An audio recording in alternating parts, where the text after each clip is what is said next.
Bismillahirrahmanirrahim. Alhamdulillahi rabbil alamin.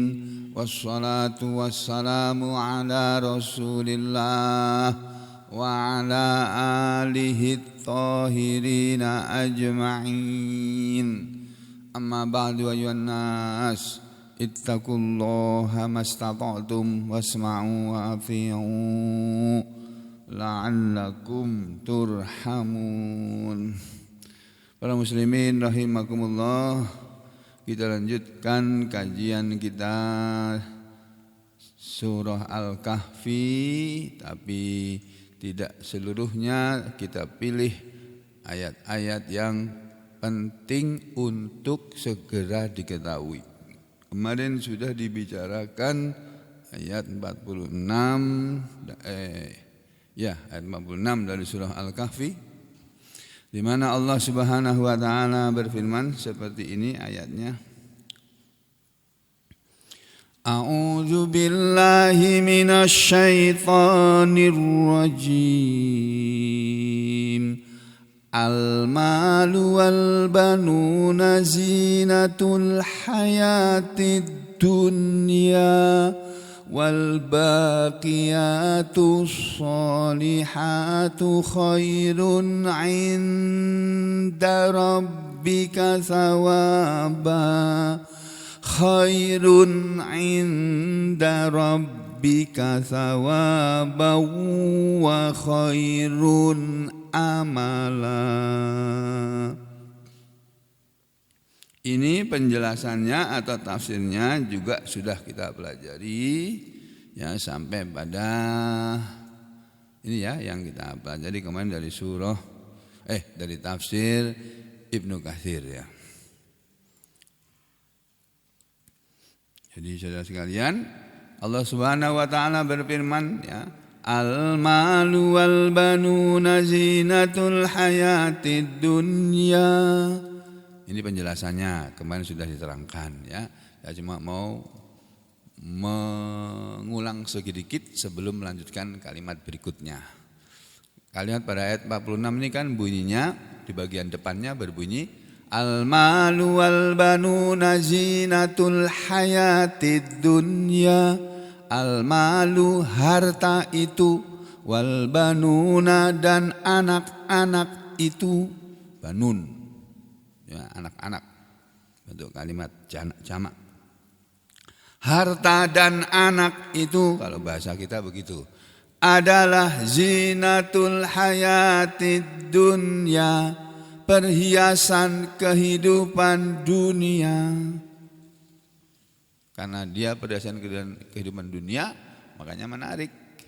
Harta menarik, anak menarik ya. Nah, tetapi Allah berpesan kepada kita di dalam ayat lain ya, kemarin sudah terangkan nih. Di samping yang tersebut dalam surah Ali Imran ayat 14, enggak perlu saya ulang lagi. Nanti kalau pengen tahu penjelasannya tinggal buka YouTube lagi, dilihat lagi. Nah, Allah dalam ayat lain, kata Ibnu Katsir, pakar tafsir yang terkenal ini, beliau mengatakan waqala ta'ala, dan Allah Ta'ala juga telah berfirman. Waqala, dan telah berfirman. Siapa yang berfirman? Ta'ala, yang maha tinggi, yaitu Allah yang maha tinggi. Dia berfirman, Allah berfirman di dalam surah At-Taghabun surat ke-64 ayat 15 ya. Jadi kalau pada surah Al-Kahfi dinyatakan al-malu wal banuna zinatul hayatid dunya, di sini diterangkan lagi innama amwalukum wa auladukum fitnah. Innama, sesungguhnya, tiada lain, amwalukum, harta-harta kalian. Allah sebut harta dulu ya, wa auladukum, dan anak-anak kalian. Yang disebut dalam Al-Kahfi dua hal yang merupakan perhiasan kehidupan dunia, harta dan anak. Di surat ini Allah bilang bukan zinatul hayatid dunya. Sesungguhnya tiada lain harta kalian dan anak kalian adalah fitnatun, bukan zinatun, bukan zinatul hayati dunia, tapi fitnatun, cobaan, ujian. Karena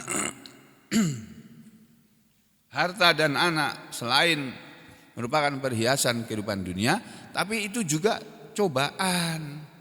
Kamu sedang dicoba, sedang diuji, ujian, sedang dites. Kita sedang dites oleh Allah kalau diberi harta, sama kalau diberi anak. Dites untuk kemudian dinilai oleh Allah, lalu kamu lulus apa enggak. Nah, nanti pengumuman ujiannya ketika mau mati. Mau mati baru diumumkan, kamu lulus, kamu enggak lulus, masuk neraka kamu. Tuh mau meninggal nanti. Malaikat yang ngabarkan, bukan wartawan, malaikat yang ngabarin. Makanya kita hati-hati dalam hidup ini berhadapan dengan harta yang menyenangkan dan yang menarik itu tadi, hati-hati. Awas loh, dengan harta kamu bisa masuk surga dan dengan harta itu pula kamu bisa masuk neraka. Namanya cobaan, ujian. Ini Pak Jagan kok enggak kelihatan ya? Oh, Masya Allah, gedenya segitu enggak kelihatan.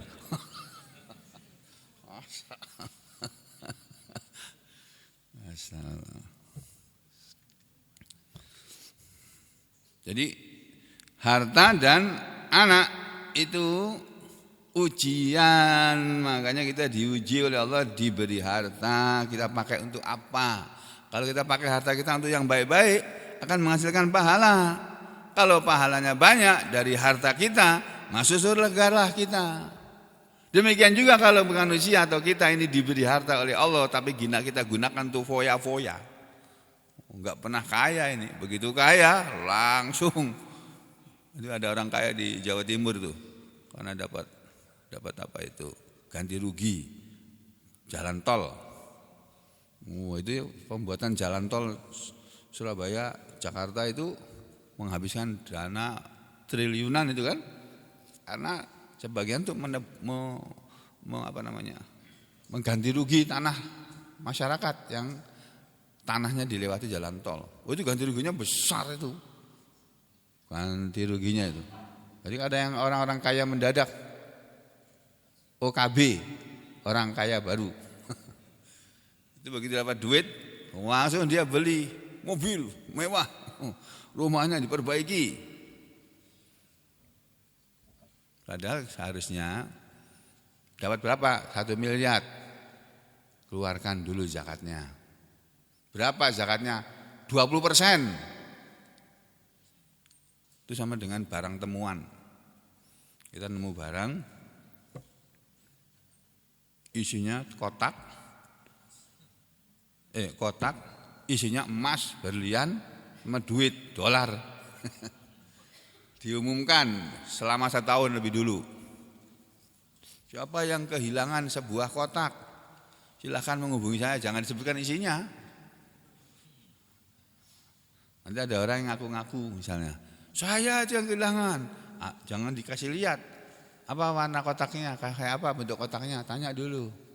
Kotaknya warnanya hijau, salah, bukan hijau kok. Kuning, bukan juga, bukan P3, bukan Golkar juga, bukan. Merah, tambah salah lagi, bukan PDIP kok itu kok, bukan kotak PDIP kok. Waduh, salah semua. Akhirnya dia ngaku-ngaku, udah jangan dikasih, ini orang mengaku-ngaku. Jadi caranya begitu Pak. Kita nemu barang itu diumumkan dulu, siapa yang kehilangan barang, silakan menghubungi nomor HP sekian. Nah, sekarang kan gitu, bisa. Kalau di masjid ditulis saja di papan pengumuman, kalau ada papan pengumuman. Enggak usah diumumkan di masjid gini, enggak usah, dilarang oleh Rasul. Mengumumkan barang hilang di masjid tidak boleh. Belum pernah dengar. Hadisnya belum pernah dengar. Nah, berarti ngajinya masih kurang. Nah, jadi harus ngaji lagi. Jadi kembali tadi ya, kalau dapat duit, seperti contoh tadi orang dapat ganti rugi 1 miliar dipakai untuk beli mobil mewah dan sebagainya. Padahal dia nyopirnya belum bisa, SIM nggak punya. Akhirnya kejadian cerita itu kan, mobilnya tabrakan rusak. Ya, mobil harganya ratusan juta rusak dalam sekejap. Ratusan juta loh, itu kan mendekati 1 miliar itu. Ya habis duitnya akhirnya. Nah, kalau orang yang beriman dapat uang 1 miliar, ya keluarkan zakatnya 2,5%, 25 juta, kamu bagi-bagi orang miskin 25 juta. Selamat nanti hartamu. Dan seterusnya, terus dipakai untuk yang baik-baik. Nah, nanti menghasilkan pahala. Nah, kalau dipakai untuk foya-foya, enggak pernah dapat duit banyak, begitu kaya raya, wah dipakai untuk berjudi, wah sudah masuk neraka karena judi. Atau dipakai untuk minum minuman keras, atau dipakai untuk beli narkoba, waduh tambah lagi. Waktu kemarin saya sampai di Pontianak, bandara gedenya segini kok gelap sih. Pagi hari padahal saya mendarat tuh. Jam 9.30 apa jam 9.30 lebih sudah dijemput sama supir, dari siapin supir. Kok gelap gini? Bandaranya bagus, lebih bagus daripada Palangkaraya. Kok gelap gini? Ternyata bukan hanya siang hari, malam harinya juga mati. Astagfirullahaladzim. Walaupun kemudian diperbaiki hidup lagi, tapi kesannya bandara kok sepi begini. Ya sudah, dah kita jalan. Ini karena belum bisa masuk ke tempat penginapan, ya diajak muter-muter dulu sama supirnya yang tahu Pontianak. Diajaklah kita ke keraton Kesultanan Pontianak, terus diajak ke Tugu Katulistiwa, diajak ke sebelahnya Tugu Katulistiwa itu ada sebuah jembatan Kapuas. Ya, jembatan Kapuas itu tandingannya jembatan di Banjarmasin apa namanya Pak? Barito. Nah, itu lawannya itu, tapi masih panjang jembatan Barito. Jembatan Kapuas itu masih kalah panjang. Nah, terus begitunya jembatan Kapuas, kita diajak belok ke kiri, mau ke arah keraton belok ke kiri. Kita melewati tempat. Nah, ini Pak, ini namanya Kampung Beting. Kampung Beting ini Pak, di sini ini kompleks narkoba. Semua masyarakat sini itu penghasilnya dari narkoba. Semuanya. Semua penduduk desa situ. Nah, terus apa enggak pernah digerebek sama polisi? Enggak ada penggerebekan, enggak ada. Polisinya juga ikut main di situ. Kata si supir tadi. Polisinya juga dapat dari situ kok. Oh, gitu ya. Tapi Pak, penduduk di sini itu sudah di blacklist oleh seluruh masyarakat Pontianak. Jadi kalau ngelamar pegawai negeri, KTP-nya mana? Desa Beting, enggak akan diterima. Ngelamar dari polisi, enggak akan diterima. Ngelamar dari tentara, enggak diterima. Ngelamar masuk perguruan tinggi, enggak diterima. Sudah di blacklist. Mau pinjam uang di bank, apa mau beli motor kredit, enggak akan diterima. Udah. Kenapa? Karena pasti enggak akan dibayar. Terus dibawa lari, kelakuannya gitu kok. Nah, ya itu contoh mendapatkan harta yang tidak baik ya. Orang dapat duit dipakai untuk beli narkoba, ya sudah. Tidak akan menghasilkan pahala.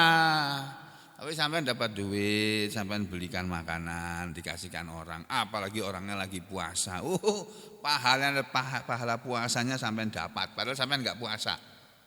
Sampean dapat pahala sama dengan yang berpuasa tadi. Satu. Yang kedua, pahala sedekah dapat. Pahala sedekah dapat. Berapa dapatnya? Nanti dirahasiakan oleh Allah. Itu kalau kita diberi harta, kita gunakan yang baik. Demikian juga kita diberi anak. Anak ini juga ujian ini. Diberi anak kita didik jadi anak yang baik, menghasilkan pahala. Anak kita itu kita ajari Al-Qur'an, pinter dia baca Al-Qur'an.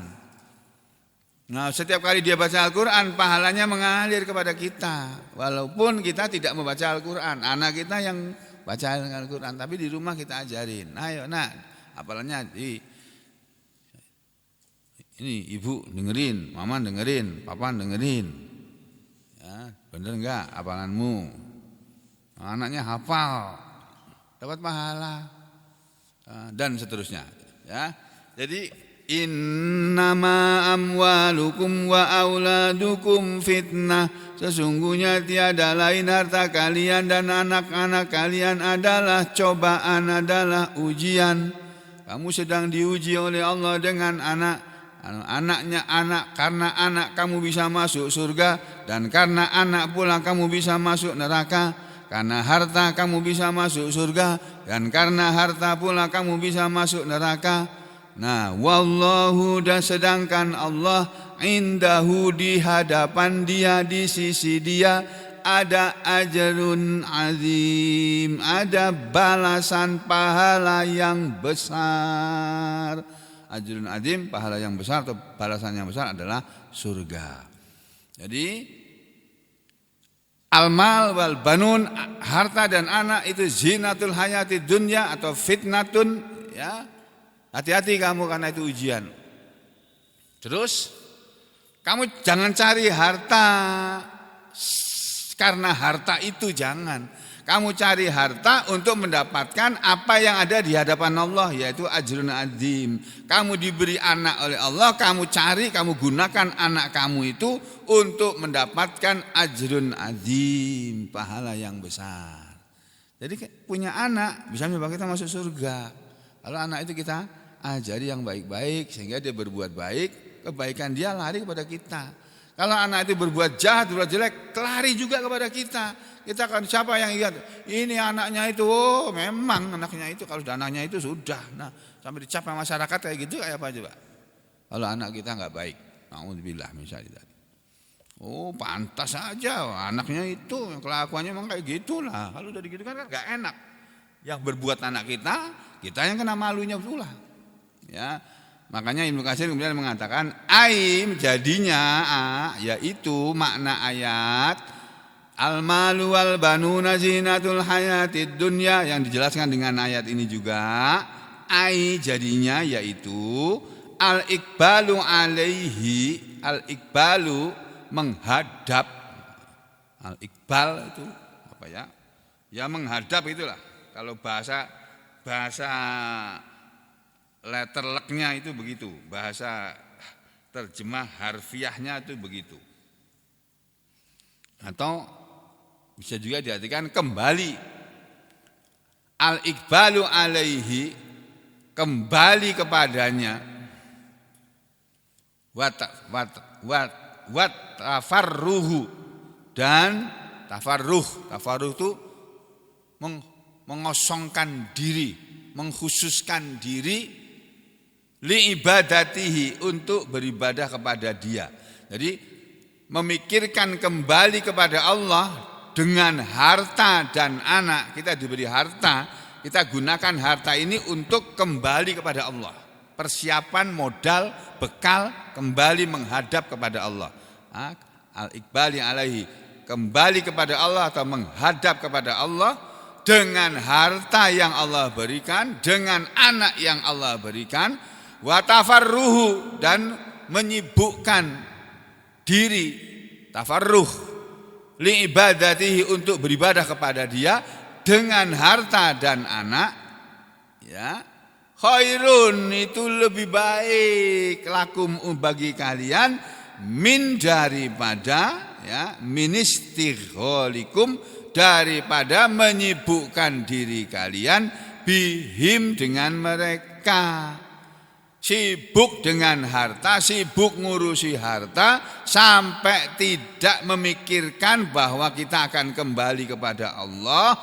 Sibuk memikirkan harta sampai kita lupa beribadah kepada Allah. Itu tidak baik, ya. Tapi kalau kita sibuk mengurusi harta, cari duit, sibuk, iya nggak apa-apa, sibuk cari duit itu nggak apa-apa. Saya itu tiap malam sibuk cari duit kok, supaya nggak minta-minta sama sampean, cuma nggak minta-minta sama orang. Cari duit, saya bisanya cari duit pagi, malam ya malam. Sekarang tambah lagi pagi, karena udah pensiun. Jadi pagi kosong acaranya, pensiun. Wah, masih lagi dibuatin lagi nih, sibuk ini. Mana Pak Haji Nanang nih, belum jadi ini ya. Ini untuk cari duit juga ini nanti ini.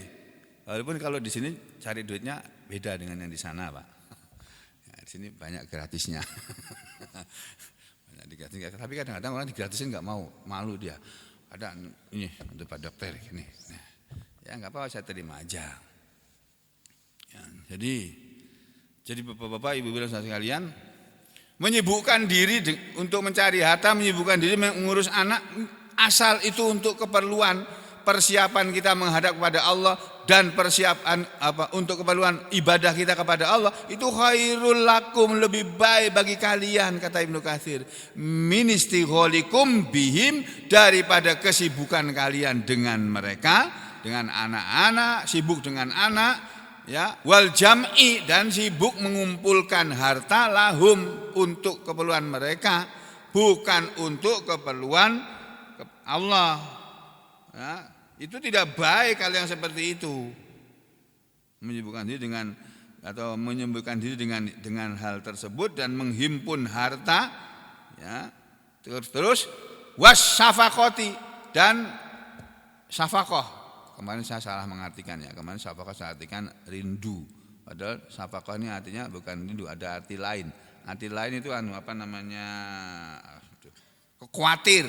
Nah, ya. Ini ada macam-macam arti. Ini ada lagi syafaqah, artinya belas kasih, sayang, simpati, banyak arti ya. Jadi wasyafaqati al-mufritati alaihim, dan khawatir berpisah atas mereka, perasaan khawatir dan perasaan takut atas mereka kalau kehilangan harta, kalau kehilangan anak, itu tidak baik. Jadi kita diberi harta oleh Allah, kita nggak usah khawatir akan kehabisan, nggak usah khawatir akan kehilangan.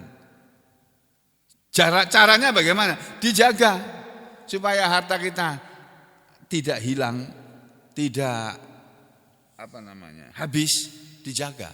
Caranya menjaga harta supaya tidak habis adalah dengan sedekah. Masya Allah, kan nggak masuk akal nih Pak. Gimana? Coba ulangi. Cara menjaga harta adalah dengan sedekah. Nggak salah itu.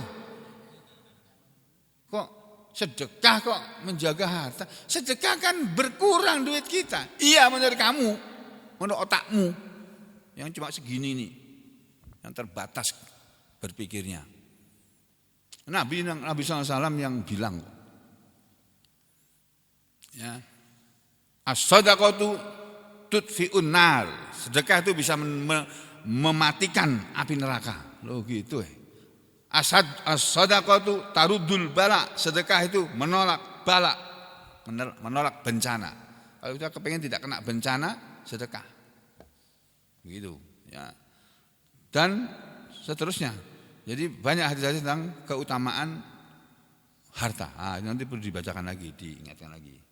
Kemarin saya dari jauh saya mendengarkan yang gantiin saya duduk di sini. Saya dengarkan omongannya, ceramahnya. Ini anak yang orang ini kebaikannya di sini, kekurangannya di sini. Oh, dia caranya gini. Ini kurang nih, kurang pas ini. Saya bisa menilai, oh ya sudah, nanti diperbaiki. Saya belum ada tes ini. Ada yang usul, yang jadi muadzin harusnya yang suaranya bagus, lantang, tapi tajwidnya betul. Kalau perlu tambahin merdu-merdu dikit gitu, ya harus dites. Nah, kapan kita ngadakan tes muadzin, Pak Amir ya? Nah, tapi silakan makanan biar mereka mau ikut. Pas hari libur kah itu ya? Silakan makanan. Ayo, azan kamu, kita dengarkan sama-sama. Gitu. Tapi jangan orang luar dengar, di dalam sini aja. Ya, Nah, teriak keras-kerasnya tanpa loudspeaker. Kalau pakai loudspeaker itu dengaran orang. Nah, teriak. Nanti kita ketahuan mana salahnya itu. Tajiznya bilang Allahu Akbar. Allahu Akbar kan? Allahu Akbar, Allahu Akbar. Kalau dipisah begitu. Allahu Akbar, bukan Allahu Akbar, bukan begitu. Allahu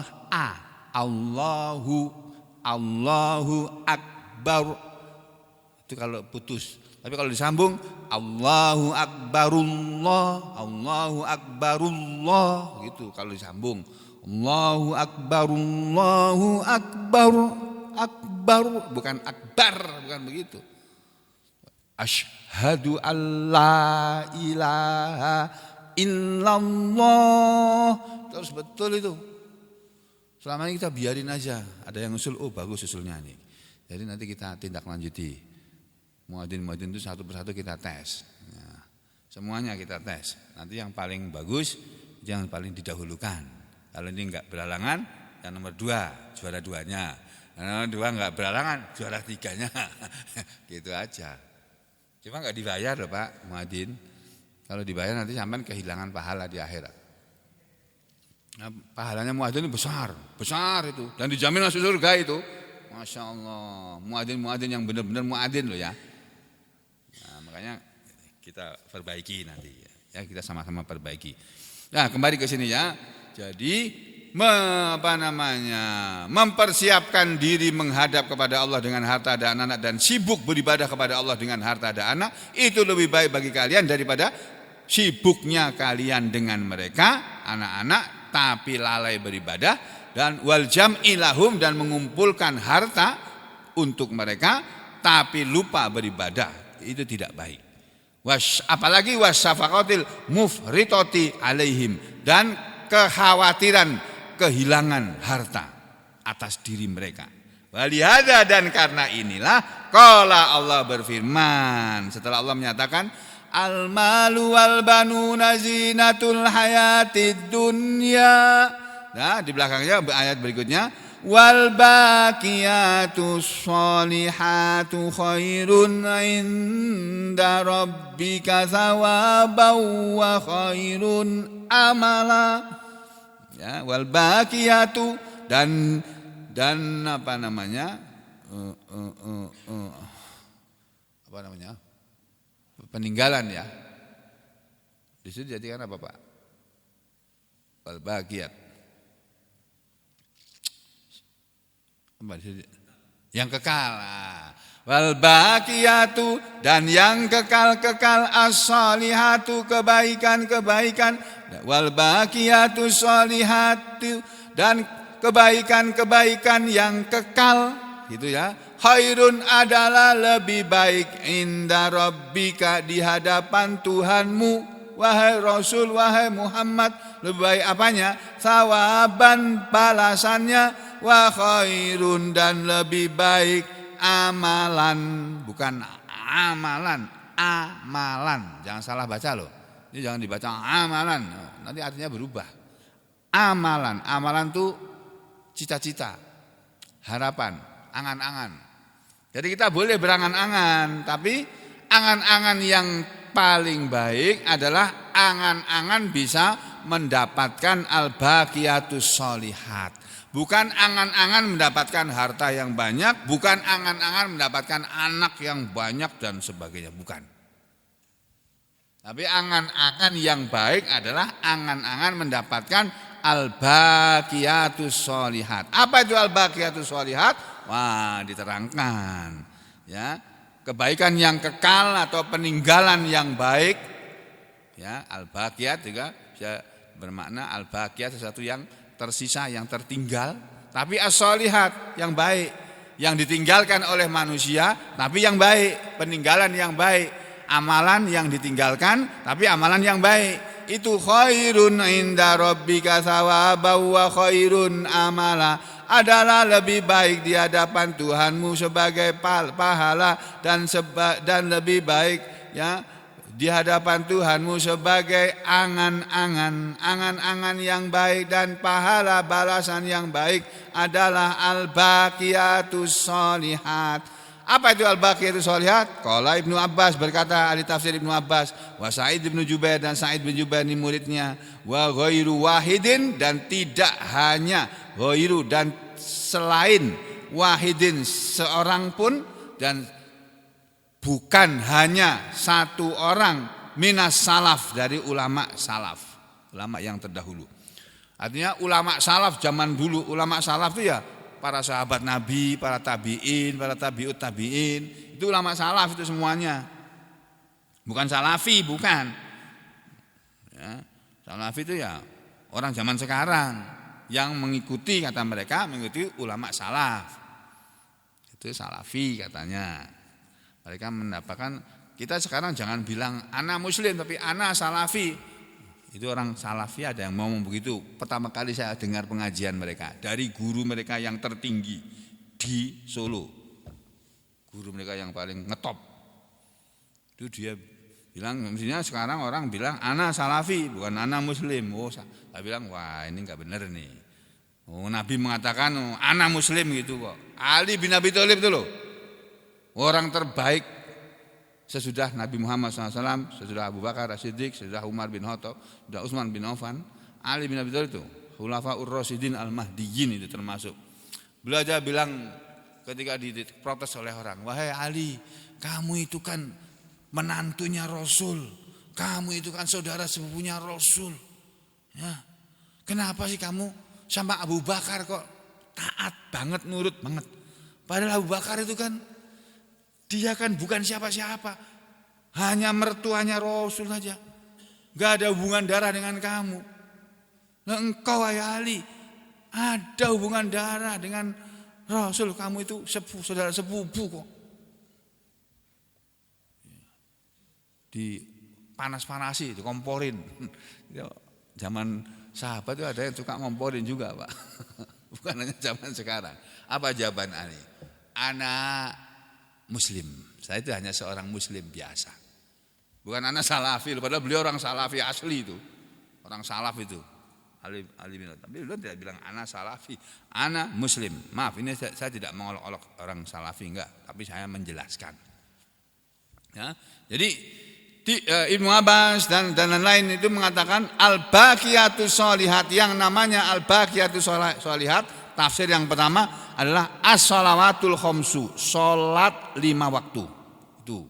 Jadi salat 5 waktu, kalau tafsirnya begitu ya, alma apa namanya? Wal baqiyatus sholihatu khairun inda rabbika thawaban wa khairun amala. Artinya jadinya salat 5 waktu adalah yang terbaik ya di hadapan Tuhanmu sebagai pahala dan sebagai angan-angan untuk bisa sholat 5 waktu dengan baik, angan-angan untuk bisa melaksanakan sholat 5 waktu tepat waktu. Nah, angan-angan seperti itu atau menunaikan sholat 5 waktu itu lebih baik daripada mendapatkan harta dan anak. Mendapatkan harta dan anak baik juga, tapi lebih baik lagi mendapatkan kesempatan bisa menunaikan sholat 5 waktu dengan baik, benar, tata caranya mengikuti Rasulullah SAW dan tepat waktu.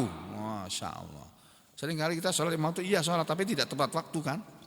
Padahal naik pesawat kalau nggak tepat waktu aja dimarah-marah sama orang banyak itu. Nah, kira-kira kalau kita sholat nggak tepat waktu, Allah marah apa enggak ya? Untungnya enggak itu loh. Allah itu Maha Pengasih Penyayang itu loh. Untungnya itu di situ. Allah tuh lihat hambanya sholat 5 waktu enggak tepat waktu, enggak marah tuh Allah, dibiarin. Dilihatin aja. Ngapain aja? Oh, main game dulu. Ya sudah, biarin aja. Oh, yang sana sibuk dengerin apa itu, di kupingnya ada nempel apa itu. Oh, yang sana tuh sibuk main futsal. Yang sana sibuk main basket, sana sibuk main bola. Sampai sholat asarnya ketinggalan. Dibiarin aja oleh Allah, enggak diapa-apain, enggak dimarah. Tapi coba sampean naik pesawatnya enggak tepat waktu, marah-marah sampean itu. Kemarin saya sudah berdoa, ya Allah, hamba mohon jangan sampai ada dari segala gangguan. Tapi rupanya waktu mau pulang tuh lupa berdoa, Pak ya. Lupa diulangi lagi doanya. Jangan ada gangguan cuaca, gangguan mesin pesawat, gangguan roda pesawat, gangguan mesin mobil, mesin roda mobil dan kepadatan lalu lintas. Lupa berdoa, diulang lagi lupa. Aduh, sampai di bandara Pak, delay Pak, dan nggak main-main, delaynya 4 jam Pak. Masya Allah. Kenapa? Cuaca buruk. Aduh, aku udah berdoa, ya Allah, tolong hilangkan itu mendung itu ya Allah. Allah nggak ngabulkan. Waduh, wah sudah, diam aja, astagfirullah. Dah, aku cuma bisa istighfar aja, astagfirullah. La ilaha illa anta, subhanaka ini gitu. La ilaha illa dah gitu. Lama-lama kok nggak berangkat. Yang kan cuacanya betul-betul gelap gulita Pak, bandara itu. Seluruh Pontianak itu. Sebelum itu kita tanya sopir, kenapa sih? Kok tadi cerah, kok tiba-tiba gelap? Ya memang kayak gitu Pak di Pontianak itu. Sembarang dia. Mau hujan, mau panas, sembarangan aja dia. Gak ngikuti BMKG. Enggak, semaunya aja tuh Pontianak itu. Ini daerah di bawah garis Katulistiwa, tempat lewatnya matahari itu. Itu kalau kita berdiri di Tugu Katulistiwa yang ada di Pontianak itu di siang hari, itu bayangan kita nggak kelihatan. Jadi betul-betul ya semaunya dia itu Pak. Ya gini. Aduh, terus gimana? Ya sudah nggak apa-apa. Turun, kita tunggu waktunya terbang. Pesawat dari yang terbang sore, dari yang terbang siang, itu semuanya mundur. Pesawat Garuda mundur, Citylink mundur, Superjet mundur, ya, Batik Air mundur, yang kunaikin Lion mundur juga. Masya Allah. Dan kita paling terakhir mundurnya Pak. Karena jadwal kita paling terakhir terbangnya. Harusnya jam 17.30 terbang, ini jadi jam 8, jam 5, harusnya setengah 6 jadi setengah 9. Nah kita 2 jam sebelumnya kan sudah di bandara. Nah 4 jam mau cari makan tuh gak ada makanan dijual. Waduh, biar aja puasa, udah biasa puasa kok ya. Nah gak usah makan kamu, perut ya, malah nyaman kamu. Udah, akhirnya pesawatnya datang terbang. Itu semua nggak ada yang marah Pak. Kenapa? Karena semuanya mundur. Bahkan ada yang dibatalkan. Coba kayak yang mundur cuma Lion aja, pasti diobrak-abrik itu, digedor-gedor tuh meja counter Lion. Tapi karena semuanya terlambat ya sudah, kita nikmati saja. Oh ya sudah, banyak kawannya ini. Ya, ini Allah menghendaki seperti itu ya sudah kita terima aja. Nah, jadi kembali ke sini Pak. Sholat 5 waktu dengan baik ya, dengan tepat waktu itu lebih baik daripada kamu dapat harta yang banyak dan dapat anak yang banyak walaupun anakmu sugih semuanya. Tapi kalau anakmu tidak sholat 5 waktu, kamu masuk neraka gara-gara anakmu tidak sholat 5 waktu. Oh, tuh. Kamu punya anak sugih-sugih semua, tapi anakmu tidak mengeluarkan zakat, nah kamu bisa masuk neraka akibat itu. Ya, ini satu. Yang kedua, waqala Atha ibnu Abi Robah, Atha bin Abi Robah, wa Sa'id bin Jubair, wa An Ibnu Abbas. Ibnu Abbas dalam tafsir yang lainnya dia menerangkan, Ibnu Abbas mengatakan al-baqiyatus sholihat, yang namanya al-baqiyatus adalah ucapan subhanallah walhamdulillah wa la ilaha illallah wallahu akbar. Ini. Ucapan ini lebih baik kamu mengamalkan dan kamu bisa mengamalkan mengucapkan ini setiap hari daripada mendapatkan harta dan anak. Loh, coba. Kalau orang enggak beriman enggak akan bisa terima. Apa? Cuma bilang subhanallah walhamdulillah wala ilaha illallah wallahu akbar, katanya lebih baik daripada harta. Kalau aku yang milih harta yang banyak sama anak yang banyak kok. Iya, kamu enggak paham. Emang kelihatannya begitu, tapi sesungguhnya tidak begitu. Ini yang bilang ini Ibnu Abbas dan Rasul sendiri. Ini Ibnu Abbas ya. Nah ini yang berikutnya ini. Ini apa nih? Ini tafsir Ibnu Katsir ini. Wa hakada, dan begitu juga suila, pernah ditanya. Siapa yang ditanya? Ini salah ya. Mestinya suila Amirul Mukminin, tapi ini tulisannya Amiril Mukminin. Ini yang nyetak yang salah ini ya. Bukan aku yang ngetik ini. Suila Amirul Mukminin.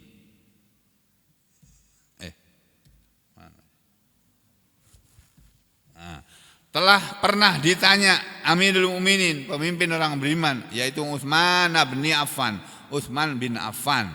Beliau pernah ditanya radhiyallahu an, semoga Allah ridha kepada Utsman bin Affan. Utsman bin Affan pernah ditanya tentang, "Hai Utsman, apa sih yang dimaksud dengan al-baqiyatus sholihah dalam surah Al-Kahfi itu apa sih maksudnya? Mahiyah, apa dia itu?"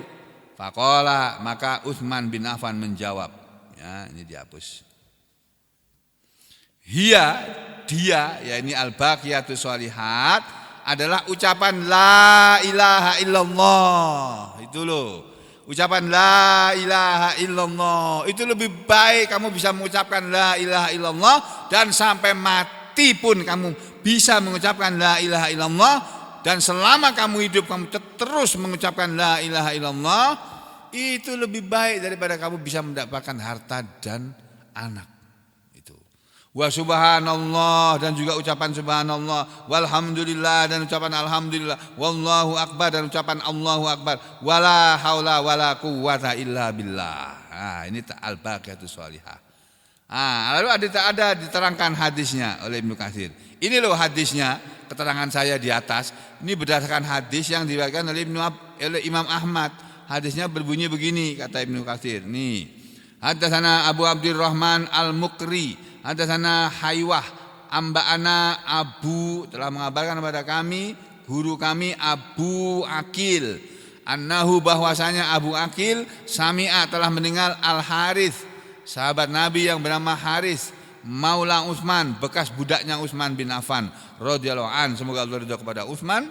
Yaqulu, Haris berkata, jalasa Utsman bin Affan suatu hari dia duduk, yauman, pada suatu hari Utsman bin Affan duduk, wajalasna, dan kami pun duduk, ma'ahu, bersama beliau. Faja'ahu, maka datanglah kepada Utsman, ya waktu itu Nabi sudah wafat. Faja'ahu, maka datanglah kepada Utsman bin Affan al-muadzinu, muadzinnya datang. Fada'a, lalu Utsman meminta bima'in, air, fi ina'in, dalam wadah. Tolong ambilkan air, muadzin, ambilkan air dalam wadah. Adunnuhu, aku menyangkanya, aku si Maula Utsman tadi ini, si Haris tadi, aku menyangka annahu, bahwasanya saya kunu fihi muddun, ya. Aku menyangka bahwa air itu ada dalam wadah satu mud. Satu mud itu satu kaleng susu kecil tuh, kaleng susu apa namanya, susu bendera, susu Indomelek gitu loh. Nah, itu satu air segitu, satu mud, kira-kira segitu. Diambilkan air satu mud oleh muadzin tadi. Fatawaddoa, lalu berwudulah Utsman bin Affan. Tsumma qala, kemudian beliau berkata. Jadi Utsman bin Affan mau mengucapkan sabda Nabi, hadis Nabi, berwudu dulu. Ini hadisnya nih. Utsman bin Affan itu loh, kurang apa coba? Sahabat Nabi yang utama, Khalifatur Rasulillah, pengganti Rasulullah SAW sebagai pemimpin umat, nomor 3, yang ketiga. Ya, yang termasuk 10 orang yang dijamin masuk surga. Utsman bin Affan itu. Kalau kita, siapa yang jamin masuk surga? Enggak ada. Utsman bin Affan sudah jamin masuk surga. Dia mau menyampaikan hadis Rasulullah, dia berwudu dulu. Tsumma qala, kemudian beliau berkata, Ra'aitu, aku pernah melihat Rasulullah sallallahu alaihi wasallam yatawaddau, beliau berwudu. Wudu'i hada, seperti wuduku ini. Ditunjukkan wudunya Rasul. Tsumma qala, kemudian beliau Utsman berkata. Kemudian Rasul berkata, Utsman berkata tapi mengucapkan sabda Rasul, menunjukkan sabda Rasul. Tsumma qala, kemudian beliau Rasulullah SAW berkata begini, man tawaddoa, barang siapa berwudu, wudu ihada, seperti wuduku ini. Tsumma qoma, kemudian dia berdiri, fasola, lalu dia sholat, sholatat zuhri, sholat zuhur. Ya, barang siapa berwudu seperti wuduku ini tadi, wuduku seperti wudunya Rasul. Ya, kemudian dia berdiri sholat zuhur, ya, hufira lahu, diampunilah untuknya makana bainaha, dosa apa yang terjadi, bainaha, antara sholat zuhur, wa baina subuhi, dan antara sholat subuh. Jadi dosa dia yang dilakukan antara subuh tadi dengan duhur dihapus oleh wudunya tadi, oleh sholat duhurnya tadi. Tsumma kemudian sholat asra, dia berwudu lalu dia sholat asar. Siapa yang dia berwudu seperti wuduku ini, yang wuduku ini seperti wudunya Rasul, kemudian dia berdiri sholat asar, ghufira lahu, diampunilah untuk dia ma bainaha wa bainadz zuhri, dosa apa saja yang terjadi antara waktu duhur dan antara waktu asar, antara waktu asar dan antara waktu duhur. Dengan sholat asar diampunilah dosa dia antara duhur dengan asar. Tsumma sholal maghriba, kemudian kalau dia sholat maghrib, ghufira lahu, diampunilah untuknya ma bainaha, bukan bayanaha ya, ma bainaha, apa yang terjadi ya antara sholat maghrib dengan sholat asar, bagian asar. Tsumma sholat isya, kemudian kalau dia sholat isya, ghufira lahu, diampunilah untuknya makana, apa yang terjadi ya bainaha, antara sholat maghrib antara sholat isya wa bainal maghrib, dan sholat maghrib. Tsumma kemudian na'anlahu, barangkali ya bitu, dia menginap di malam hari, yatamarrahu lailatahu, ya barangkali dia menginap tidur di malam hari, kata Utsman bin Affan. Setelah dia sholat asar kan setelah orang sholat isya, kemudian kan dia tidur ya. Lalu kata Utsman bin Affan, barangkali di waktu dia malam hari, dia tidur di malam harinya, dia sibuk tidur di malam harinya, lailatahu. Tsumma kemudian kata Utsman, ingkoma, jika dia bangun dari tidurnya, fatawaddoa, lalu dia berwudu lagi, wa shalla salata subhi, kemudian dia sholat lagi yaitu sholat subuh, ghufira lahu, diampunilah untuknya ma bainaha, apa yang terjadi antara sholat subuh, dosa yang terjadi antara sholat subuh sholat isya wa baina sholat antara sholat subuh wa baina sholatin isya, dan sholat isya. Wahia, dan dia ini ya, sholat ini adalah al-hasanat, yang disebut dalam Al-Quran al-hasanat, yang yudhibnas sayyiat, akan bisa menghapus kejelekan-kejelekan. Dalam Al-Quran ada ayat berbunyi, innal hasanata yudhibnas sayyiat, sesungguhnya kebaikan-kebaikan itu akan menghapus kejelekan-kejelekan. Nah, al-hasanat di dalam ayat tersebut itu adalah sholat 5 waktu, sama dengan yang disebut di sini al-baqiyatus sholihat. Qalu, mereka para sahabat yang ada di keliling Utsman bin Affan mengatakan, hadhil hasanat, ini semua adalah kebaikan. Fama, kami sudah tahu kalau sholat 5 waktu itu kebaikan. Kami sudah tahu kalau ucapan subhanallah alhamdulillah itu ada kebaikan. Famal baqiyat, lalu apa yang dimaksud dengan al baqiyatus sholihat? Al baqiyatus sholihat itu apa ya Utsman, wahai Utsman? Qala, Utsman menjawab, hiya al-baqiyat sholihat adalah la ilaha illallah wa subhanallah walhamdulillah wallahu akbar wala haula wala quwata illa billah. Nah, ini hadisnya yang menerangkan keterangan tafsir Ibnu Katsir tersebut di atas tadi, Pak. Ya. Sama dengan hadis yang diriwayatkan oleh Imam Malik ini, sama. Ini ya, Imam Malik meriwayatkan hadis lain. Sama. Ini di sini dikatakan al-baqiyatus sholihat. Ya, yang namanya al-baqiyatus sholihat adalah subhanallah walhamdulillah wala ilaha illallah wallahu akbar wala haula wala quwata illa billah. Nah, ini sudah sama dengan yang keterangan yang di belakang lagi. Ini sama ini. Ini sama. Ya, sama juga dengan keterangan ini. Semuanya ini sama ini. Makanya saya enggak bacakan lagi. Ya, itu yang perlu kita pahami dari ayat 40 berapa tadi? 46 surat Al-Kahfi. Nah, nanti Pak berikutnya ayat yang ke-47 lebih dahsyat lagi. Jangan kemana-mana, kita ketemu lagi besok pagi insya Allah. Aku lu qauli hadza astaghfirullah li wa lakum, Allahumma taqabbal minna innaka antas samiul alim wa tub alaina innaka antat tawwabur rahim. Wa sallallahu ala Muhammadin wa ala ali Muhammad walhamdulillahi rabbil alamin.